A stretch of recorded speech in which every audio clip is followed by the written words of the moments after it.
Rod bending work చేసే అన్నయ్య వాళ్ళని ఓఓటీడీ ఛాలెంజ్ కి పిలుద్దాం అనుకుంటున్నాను. నా పక్కనే ఉన్నారు, అడుగుతారండి. నాని బ్రో, నువ్వు వేసుకున్న డ్రెస్ ఓఓటీడీ ఛాలెంజ్ చేద్దాం అనుకుంటున్నాను. ఓకేనా? చెప్పులంతా 200 ప్లస్ ప్యాంట్ 350 ప్లస్ షర్ట్ 200 మెడలో చైన్ ఉంది బాయ్. అది విండదన్న 1800 Kadiyam 2500 Nani bro top to bottom వేసుకున్న డ్రెస్ కాస్ట్ ఎంత అయింది అంటే 5050 రూపాయలు అయింది. నాని బ్రో, నువ్వు నార్మల్ గా వర్క్ కి రానప్పుడు చెత్త కొట్టేసే డ్రెస్సులు మోడల్ హైదరాబాద్ మోడల్ లెక్క వేసుకుంటావు అని చెప్పి నాకు నీ ఫ్రెండ్స్ చెప్పారు. నిజమా కాదా? ఓకే అన్న, వాళ్ళు చెప్తే నిజమే. కాకపోతే ఇప్పుడు వర్క్ వచ్చావు కాబట్టి ఈ గెటప్ లో ఉన్నావు. లేదంటే గనక వేరేగా ఉంటుంది. Yes sir. ఇదే కాస్ట్యూమ్ నువ్వు ఎన్ని ఇయర్స్ నుంచి వాడుతున్నావు?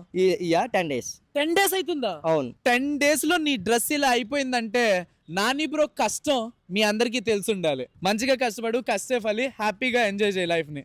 Bye man. ఈసారి గల్ గల్ అని చెప్పి డ్రెస్ వేసుకున్నప్పుడు కూడా నాకు ఒకసారి ఫోన్ కొట్టు, వచ్చి ఓవర్టీడీ చేద్దాం. ఈ డ్రెస్ కి ఆ డ్రెస్ కి కంపారిజన్ చేద్దాం. ఓకేనా? ఓకే అన్న.